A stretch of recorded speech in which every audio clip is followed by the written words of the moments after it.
Well, welcome back to Beach Chair Chats. My name is Brian Kaiser today on this nice, gloomy, rainy, non-beach weather day here in New England. But I have a great guest who's on the opposite end of the country in California, where he said it's sunny and 70. So, Nino Vincenzo, how are you doing today, Nino?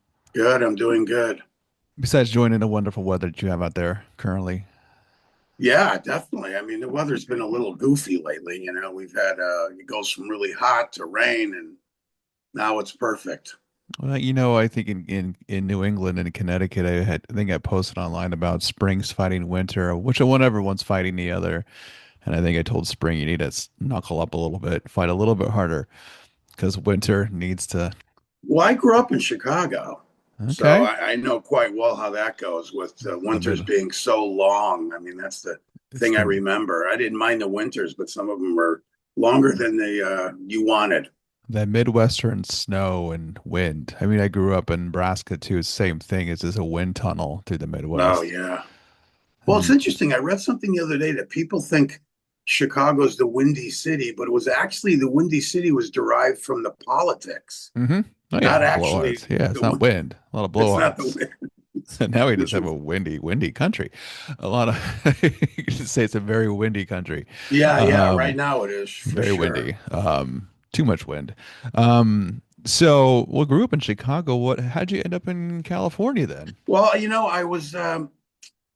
I went to Columbia College in Chicago and I majored in film and television. And like most hmm young people who are ambitious and tired of living at home, hmm I met a guy at a gym because when I graduated, I started working at a gym and he was a kicker, place kicker. So he was Okay. trying out for teams, and I just knew my path wasn't in Chicago. The suburb van with kids and wife just wasn't for me. Yeah. It was like the call of the wild, to pull me to California. So that's how I came out here. And plus the bodybuilding, the film and TV, um, the just wanting to break free brought me to Well, and California. California is a great place for freedom. I think any in the beach is great for freedom, and it's that sense of I don't know being landlocked. Now, granted, you get the Great Lakes; they're nice, but it's not the same as in the Right. open Well, ocean front. California is an interesting place. I Yeah. remember watching a movie with Mickey Rourke. I think it was called The Outsiders.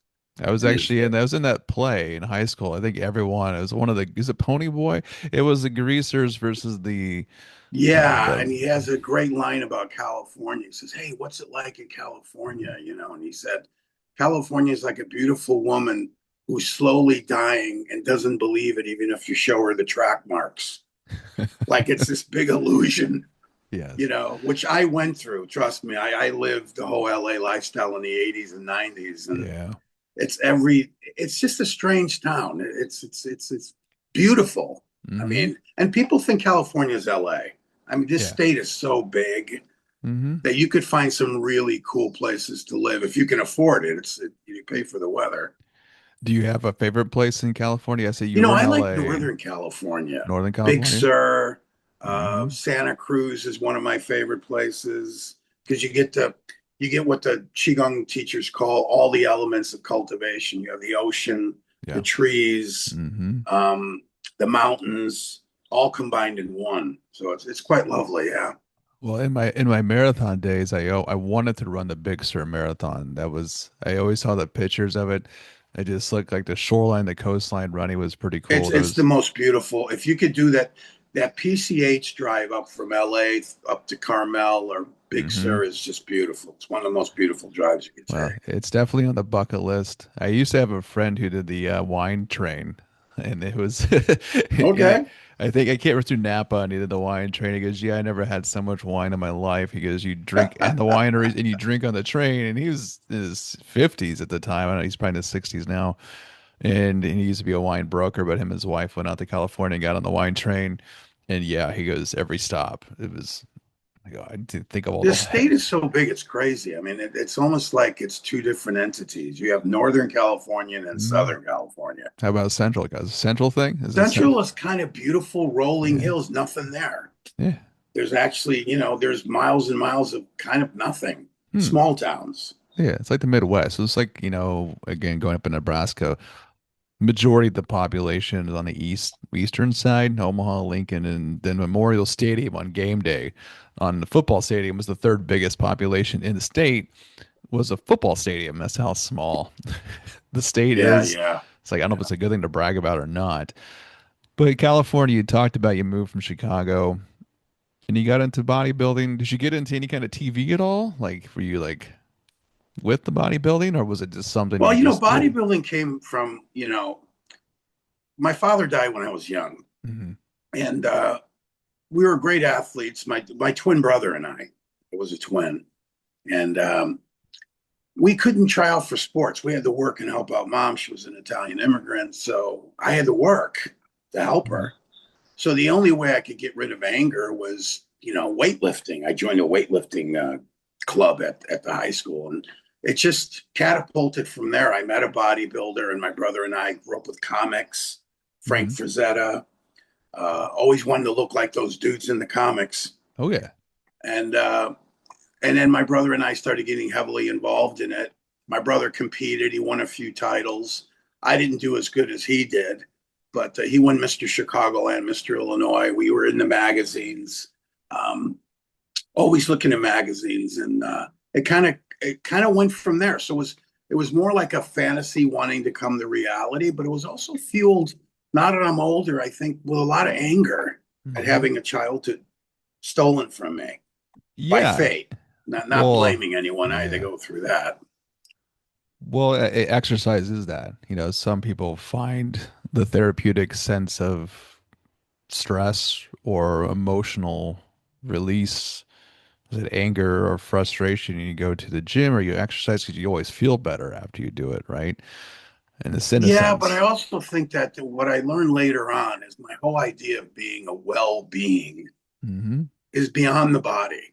It's integrated with your emotional software, what you've uploaded, your Yeah. childhood, your perceptions.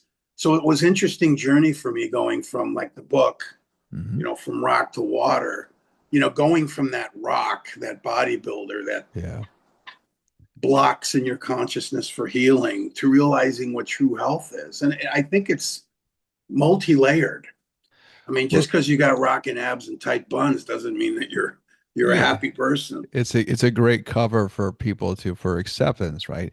We live in a society of appearance, and we look good, we feel good, but there's a lot of people who aren't good. They're either broken or they're running from something, Sure. and they carry a lot of heavy stuff. He talked about the 80s and the 90s. I'm assuming, or am I going to assumption here, that you had some of that stuff. Even you had your own stuff as a child and those things, but even in that time, did you have some heavy stuff that you tried to Oh, absolutely. I mean, when I outlift? first came out there, it was fueled by anger and ambition.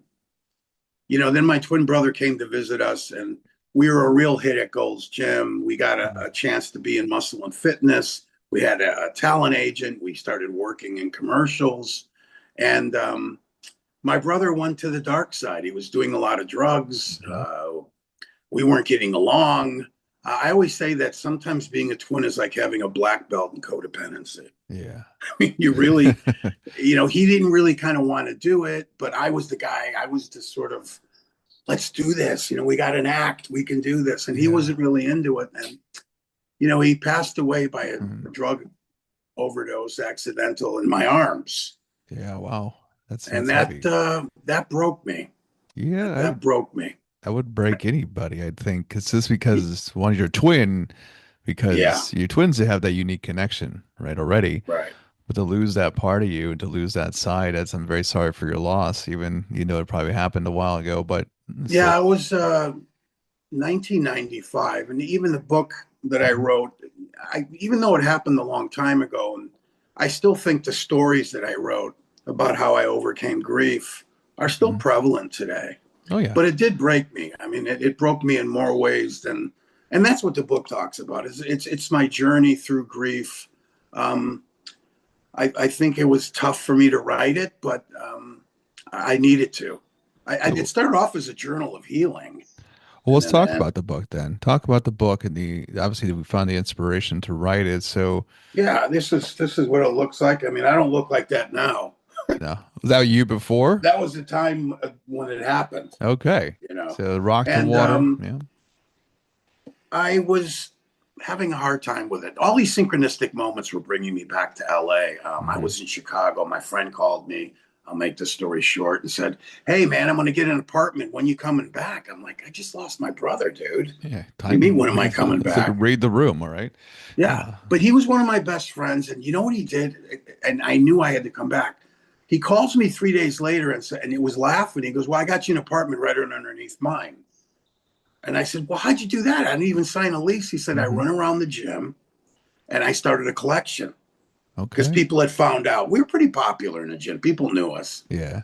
And he got a collection from everybody and he worked out a deal with the landlord. And I just looked at my mother, who didn't want me to leave. And I said, "I'm going back to LA." Hmm. And it wasn't easy when I got back because I didn't deal with the grief. I just wanted Yeah. to be fabulous again. Let me go be an actor. Let me go be this. Let me go be that.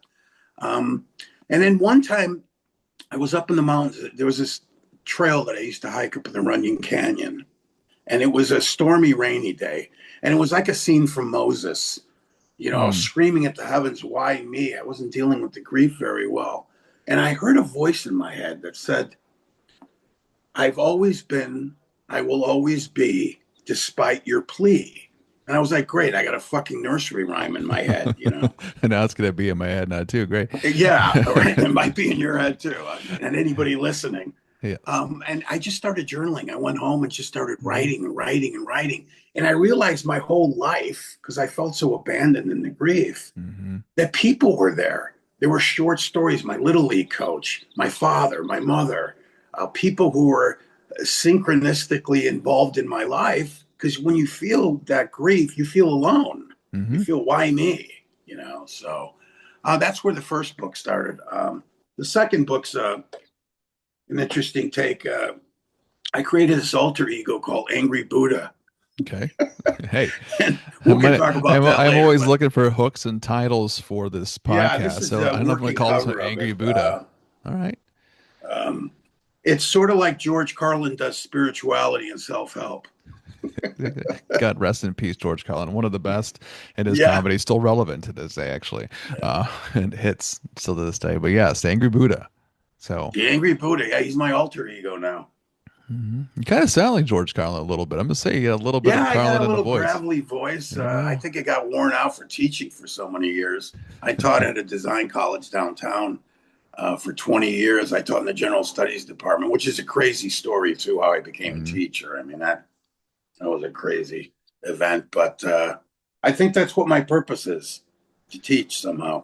Well, we have a lot of life experiences, and I think some of the best teachers have experiences, and I think what makes someone a great teacher with those experiences, they acknowledge them, right? Going through grief, it sounds like when you were going through grief and you had grief and you had this anger, not allowing yourself to grieve, right? I think you wanted to be fabulous, you wanted to do this, and you just wanted to kind of almost not want to address it, right? Some people Well, I do think that. it's harder for men. Yeah, You know, it is I hard. think that's kind of where the book was going. The title of the book, From Rock to Water. Hmm. Men aren't. We're societal conditioning. Society conditioned. Big boys don't cry. Hmm. Suck it up. And it broke me. So no Yeah. matter how tough I thought I was, and I have a saying that the only tough guys I know are in the movies, they're fake Hmm. tough guys. Yeah. The MMA ring, jail, or the graveyard. So Hmm. get help. And I didn't. I just sucked it up. And then I met these Qigong teachers. I write about it in the book. I met a teacher who just completely, there's my cat. Hmm. Um, I completely changed my perception on so many different things. Well, it's a great message too about men and mental health, right? Yeah, you're right. We're conditioned to not cry. We're conditioned to always be the tough, the rock, right? To be strong at all points. But unfortunately for men, and just like women, if you know anything about neuroscience, we have a functional amygdala. And that's the whole emotional center of our mind. Sure. And it works no matter how much we try to suppress it, to try to say, we'll get through this. It's going to be fine. But it's not. And by avoiding things, it eventually breaks you at some point. And you have those Well, breaking points and you work through it. Yeah, and sometimes it takes things like, I was reading about, PTSD, which I had, Hmm. watching my twin brother pass away in my arms is I just never dealt with it, Hmm. and it was a great article by a guy named Rick Wayne in the 70s and 80s. He was a bodybuilder. He was a very good writer. Not all bodybuilders are, people who can't think. I met a Yeah. lot of intelligent There are professional some smart ones. bodybuilders. Yeah. Yeah. He wrote an article called Those Frightened Little Boys in Their Gorilla Suits. And I think he was addressing bodybuilders psychologically. But Hmm. I think it can extend to men.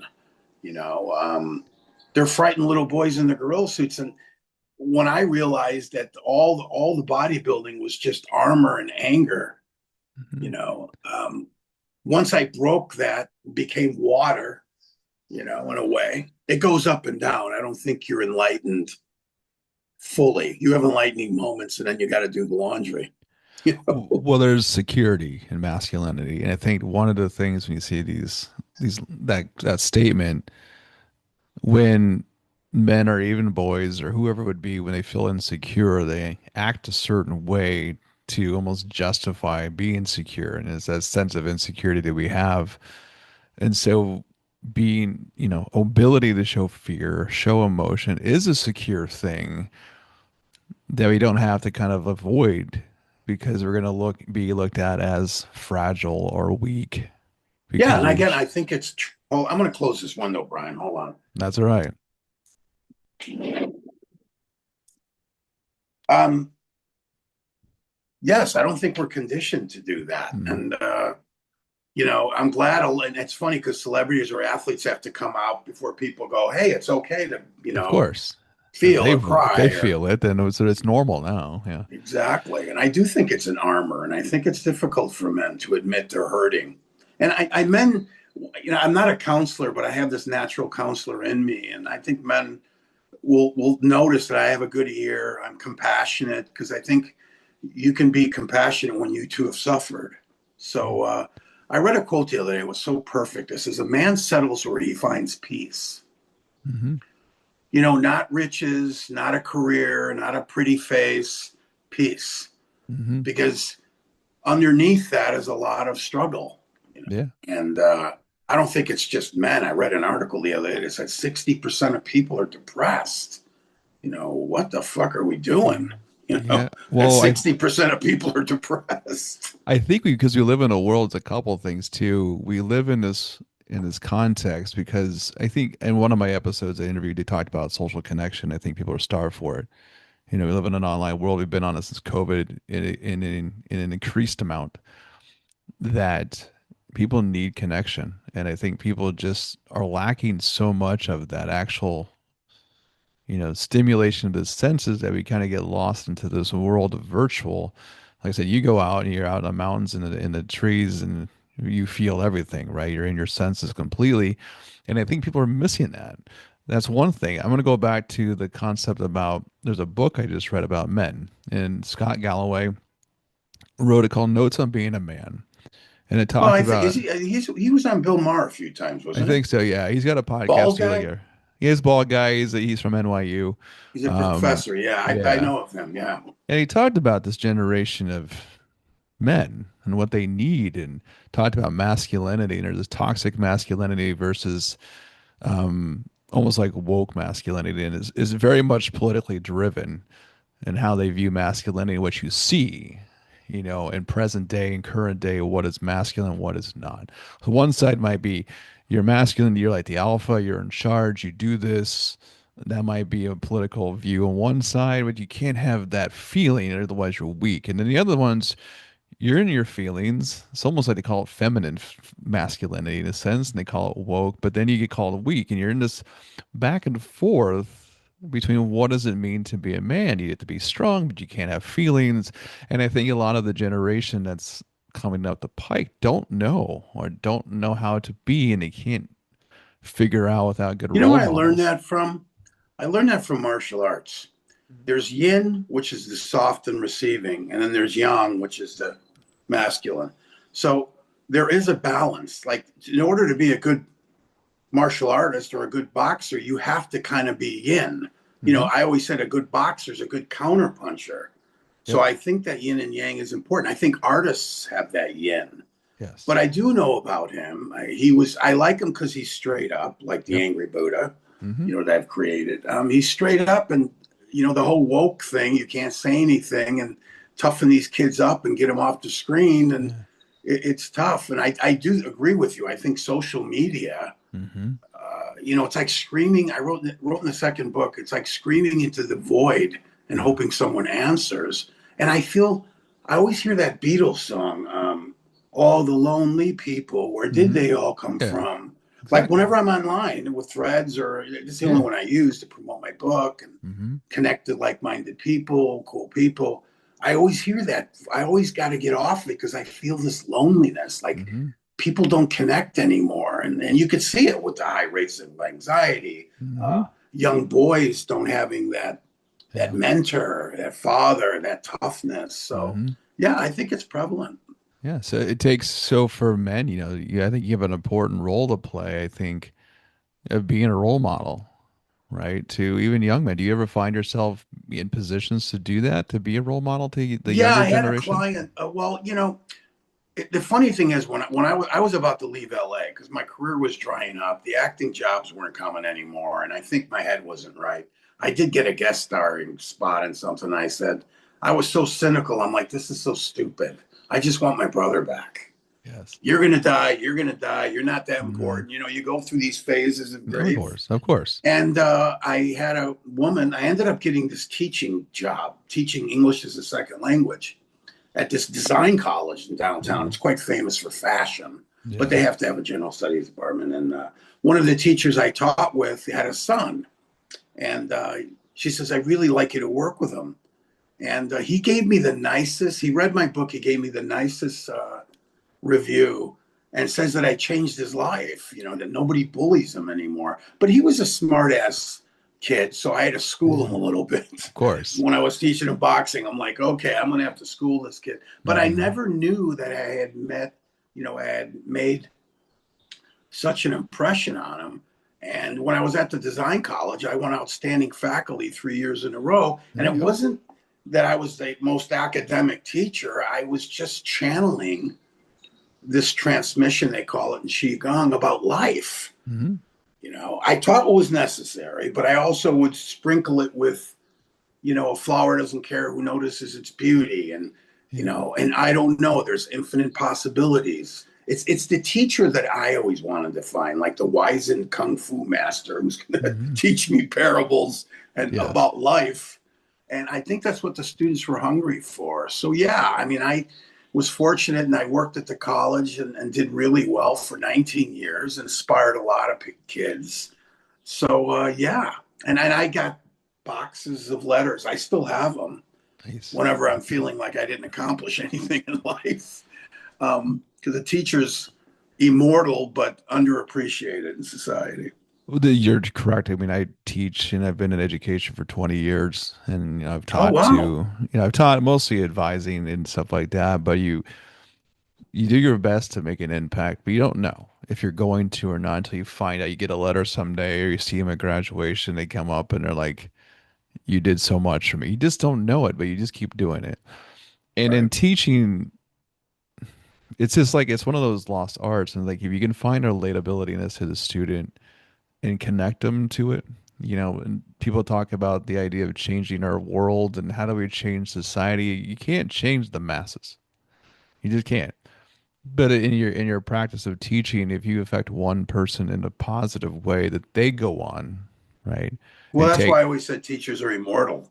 exactly, and they can make a difference so that that student goes on and changes their space Mm-hmm. and makes the world better than where they left it, right? So people get locked in. It's like, how do we change the world? It's broken. It's this and this. We have lots of problems, which we do, but you got to start with that micro level of where you can and get to them when they're young, when they're learning, when they don't know what direction to go, but they have questions, they're curious. You got to tap into that. You can't just lecture at students and say, "Here's what you need to know.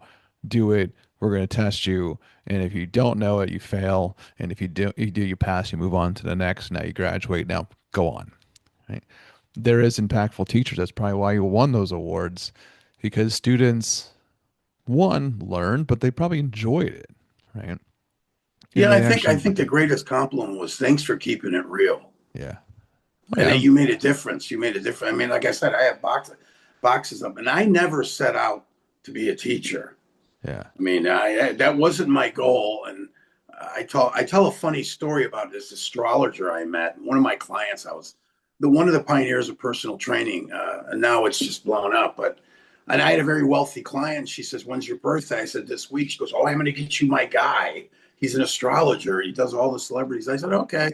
Came to the house. Pulls out this chart and says, "Oh, you've had an interesting life." And I said, "I bet you say that to all the girls."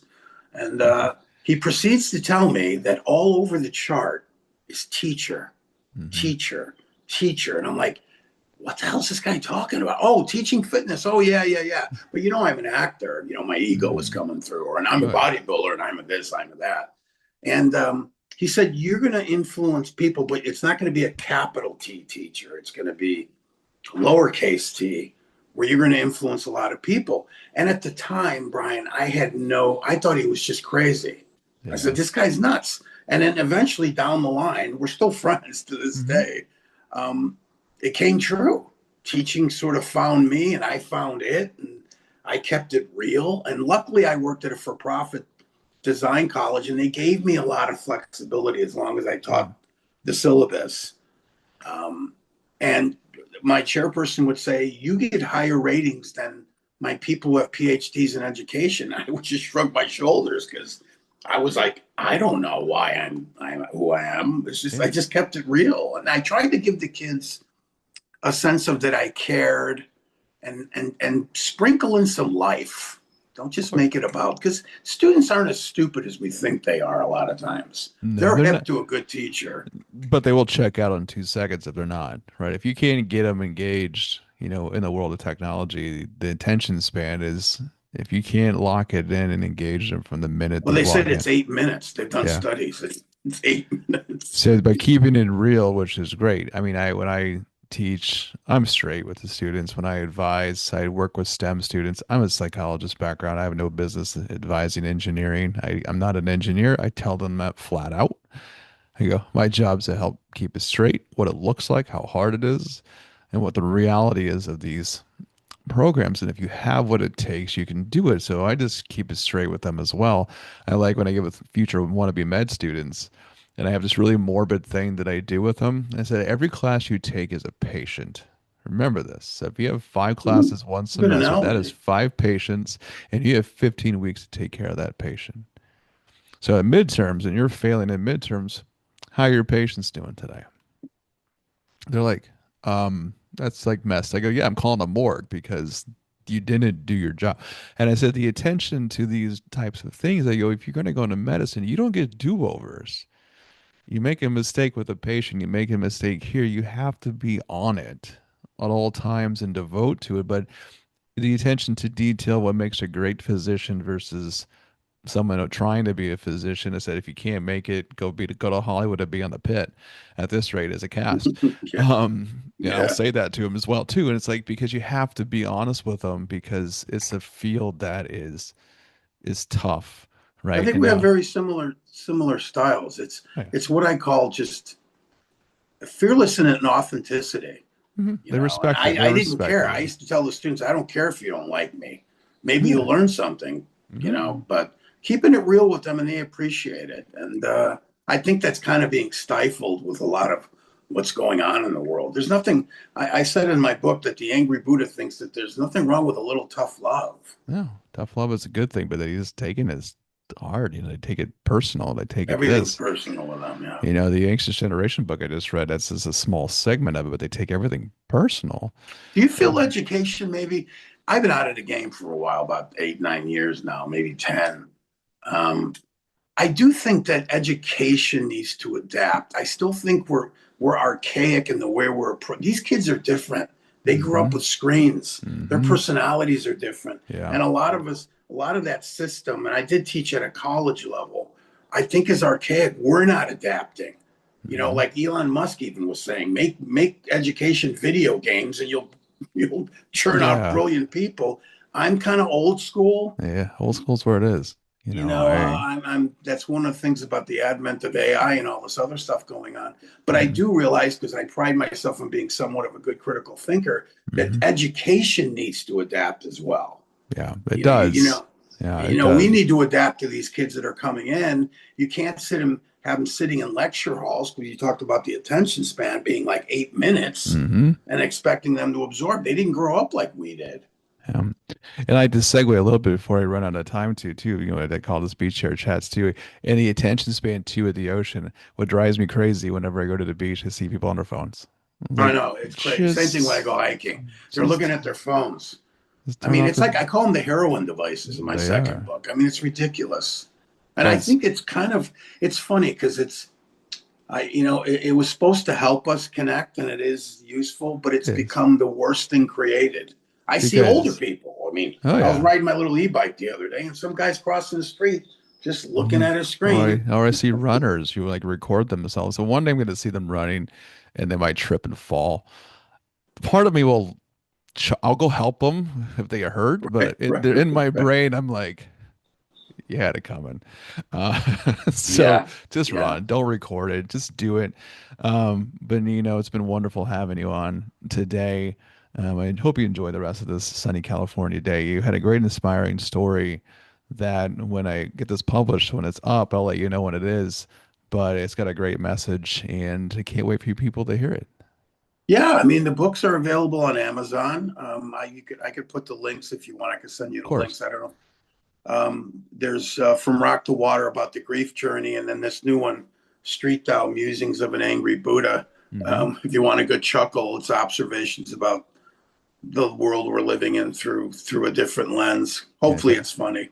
Well, funny is we always need humor. Definitely send me those and I'll put them up when I promote these out too. And I like to promote people's work as well. That's why I do this. I like to give some of the flowers to the individual who I interview and, showcase them. That's why I'm doing this. But also I love stories. So that's the other reason why I'm doing this. And I love the beach. So it all works out. So it's been a pleasure having you on You too, today. Brian. And Thank I you so hope you much for having me. enjoy your day out there. Thank you. All right, man. Thanks.